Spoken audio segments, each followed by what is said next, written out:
ఓం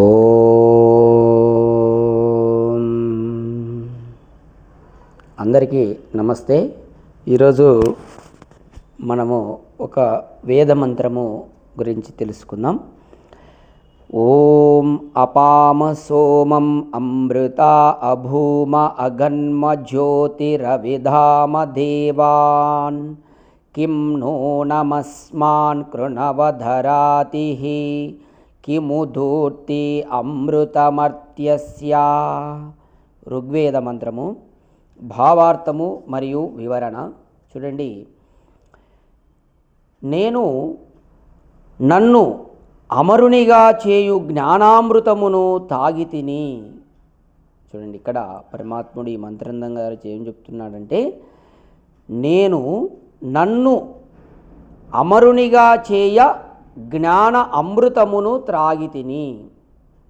నేను అమరుడను అగుచున్నాను, మృత్యువునకు దూరము అయితిని. నేను అజరుడను, అమరుడను, సనాతనుడను, నిత్యుడను. నేను ఎన్నడూ పుట్టలేదు, అందువలన నేను చావను. ఇది అంతయు జ్ఞాన ప్రకాశమున చూచుచున్నాను. ఇందు సంశయము కానీ భ్రమ కానీ లేదు. ఇప్పుడు నేను మరణించు మనుష్యుడను కాను, దేవత్వమును సంపాదించి తిని.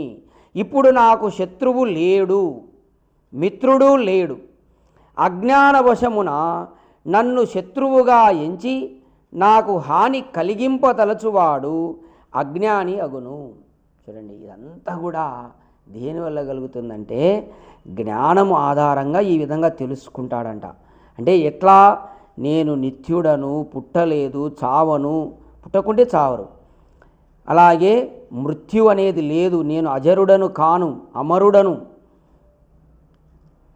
చూడండి, ఇక్కడ నేను అజరుడను మరియు అమరుడను, సనాతనుడను, నిత్యుడను. నేను ఎన్నడూ పుట్టలేదు, అందువలన నేను చావను. ఇదంతా దేనివల్ల తెలుసుకుంటాడు? జ్ఞాన ప్రకాశం వల్ల తెలుసుకుంటాడు, చూస్తాడు. జ్ఞానం అనేది లేకపోతే ఇదంతా వానికి ఆ యొక్క మనుష్యునికి తెలియదు. అలాగే ఇలా ఎవడైతే తెలుసుకుంటాడో వాడు అజ్ఞానవశమున నన్ను శత్రువుగా ఎంచి నాకు హాని కలిగింప తలచువాడు అజ్ఞాని అగును. ఎవడైనా తనను చంపాలనుకుంటే అది వాని యొక్క అజ్ఞానమే. ఎందుకు? నేను చంపబడను. ఇదే మంత్రము నిజంగా భగవద్గీత అంతా వేద మంత్రాల ఆధారంగా ఉంది. అక్కడ కృష్ణుడు కూడా అదే చెప్తాడు. నయనం చిందంతి శస్త్రాన్ని నయనం దహతి పావకః నశోచయతి మారుతః అని ఒక శ్లోకంలో ఇదే విషయాన్ని చెప్తాడు. అంటే జీవుడు యొక్క కత్తులు కటారులు అగ్నితో కానీ చంపబడడు. ఎందుకంటే అతనికి చంపేటటువంటి అవకాశమే లేదు. అతను పుడితే కదా చచ్చేది జీవుడు. అతను నిత్యుడు అన్నమాట జీవుడు అనేవాడు. కాబట్టి అట్లా ఇక్కడ ఎవడైనా వాడిని నేను చంపాలా అని అనుకుంటే అది వాడు అజ్ఞానిగా జ్ఞాని భావిస్తుంటాడు. వాడిని అట్లా శత్రువుగా ఎవడైనా చంపడానికి చూస్తుంటే వరే వాడు అజ్ఞాని, నేను చావను కదా అనే ఫీలింగ్లో ఉంటాడు. కాబట్టి అతని చేతలు నాకు హాని కలిగింపజాలవు. నేను తృప్తుడను, నిష్కాముడను, అలాగే అమరుడను అగు నన్ను మరణశీలుడగు మానవుని హింస కానీ హత్య కానీ చంపగలదా? చంపలేదు. ఓ అమృత రూప పరమేశ్వరా. పరమేశ్వరుడు కూడా అమృతుడే. అతను పుట్టడు, చావడు, పరమేశ్వరుడు. అటువంటి ఓ పరమేశ్వరా, వానికి అమృతత్వ మనం ఏమో తెలియదు. అట్టివారికి అమృతత్వపు రుచి ఒకంత ఎరిగింపుము. చూడండి, లోకంలో ప్రతి మానవుడు కూడా ఇది తెలుసుకోవాలా. మనం అమృత స్వరూపులమని తెలుసుకోవాలా. ప్రతి మానవుడు కూడా అది భగవంతుని ద్వారా మనం తెలుసుకోవాలా, జ్ఞానాన్ని పొంది. అట్లా ఎవడైతే నన్ను చంపాలని అనుకుంటున్నాడో శత్రువుగా భావించి అటువంటి వానికి ఓ పరమేశ్వరా, నేను చచ్చేవాణ్ణి కాదు, అమృత స్వరూపునని వానికి తెలియజేయి అని చెప్తున్నాడు ఇక్కడ. అలాగే అట్టి వారికి అమృతత్వపు రుచిని ఒకంత ఎరిగింపుము. మరణశీల మనుష్యుడు ఎంతటి తుచ్చుడో వాని చేత నన్ను క్షణభంగురమగు హత్యా సాధనము అంతకంటే ఎంత నికృష్టమో అతనికి తెలిసి వచ్చును.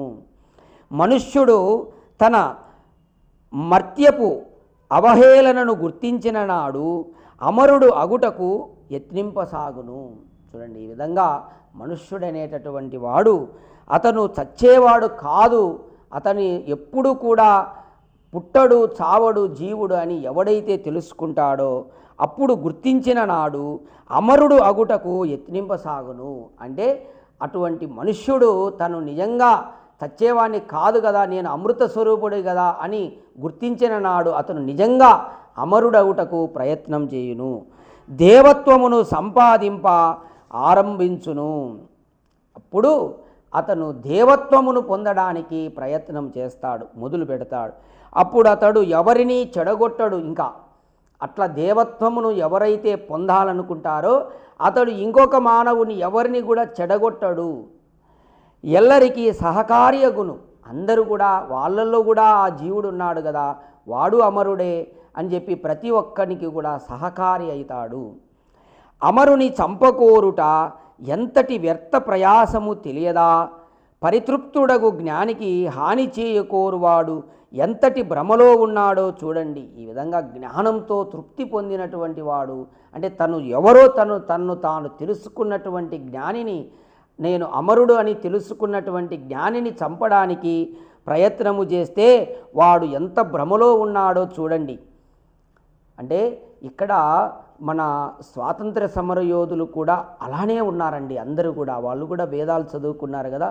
భగత్ సింగ్ కానీ, చంద్రశేఖర్ ఆజాద్, వీళ్ళందరూ కూడా, ఉధమ్ సింగ్, తర్వాత ఈ స్వాతంత్ర పోరాటంలో పాల్గొన్నటువంటి రాంప్రసాద్ బిస్మిల్, వీళ్ళందరూ కూడా ఫైనల్గా ఇదే మాట చెప్పారు, మేము అమరులము, వీళ్ళు పిచ్చోళ్ళు, మమ్మల్ని చంపడానికి ప్రయత్నం, మేము అసలు పుట్టేవాళ్ళం కాదు, చచ్చేవాళ్ళం కాదు అని వాళ్ళు నవ్వుతూ ఉరికంబాలు ఎక్కారు, నవ్వుతూ తన ప్రాణాలు తీసుకున్నారు అన్నమాట. ఎందుకంటే వాళ్ళకి తెలుసు, అట్లా ఎవరైతే ఇట్లా జ్ఞానిని తెలుసుకున్నటువంటి వాడిని చంపాలనుకోవడం వాని యొక్క భ్రమ కాకపోతే ఇంకేముంటుంది అని ఇక్కడ ఈ మంత్రం ద్వారా మనకు తెలియజేస్తుంది. భ్రమలో ఉంటాడనమాట. వారు తమ తమ శక్తిని ఎంతగానో దుర్వ్యయమునర్చుదురో గమనించండి భగవన్, అట్టి వారిని క్షమింపుము. అంటే ఎవరైతే ఇక్కడ జ్ఞానిని, తన్ను తాను తెలుసుకున్నటువంటి జ్ఞానిని ఎవరైతే చంపాలని శత్రువుగా భావిస్తాడో అటువంటి మూర్ఖునికి జ్ఞానం కలిగించు, వాడు భ్రమలో ఉన్నాడు, వానికి క్షమింపుము పరమేశ్వర, వాడు అజ్ఞానంలో ఉన్నాడని చెప్పి మనము ఇక్కడ పరమాత్మని ఒక జ్ఞాని ప్రార్థన చేసేటటువంటి మంత్రం ఇది. కాబట్టి ప్రతి మానవుడు కూడా అమరుడే అని స్వతహాగా తను తెలుసుకొని ఆ జీవుడు తన లోపల ఉన్నటువంటి జీవుని తెలుసుకోవాలి. ఆ జీవుడు సనాతనుడు, పుట్టేవాడు కాదు, చచ్చేవాడు కాదు, శరీరం పుడుతుంది అంతవరకే కానీ జీవుడు పుట్టడనే విషయంగా తెలుసుకొని ఆ విధంగా నిజంగా అమరులు అగుటకు ప్రయత్నం చేయండి. కానీ మనం ఇక్కడ చాలామంది మనం యుద్ధాలు చేస్తున్నారు, ఒకరినొకరు చంపుకుంటున్నారు. ఇదంతా ఇట్లా జ్ఞానం ఉంటే ఎవ్వడు ఎవరిని చంపడు, చెడగొట్టడు, వానికి బాగు చేయడానికి ప్రయత్నం చేస్తాడు. అలాగే తను నిజంగా అమరత్వాన్ని, మోక్షాన్ని పొందడానికి ప్రయత్నం చేస్తాడు. కాబట్టి ప్రతి మానవుడు కూడా ఈ విధంగా వేద జ్ఞానాన్ని తెలుసుకొని అతను జ్ఞానిగా జీవించాలని కోరుతూ ఓం తత్సత్.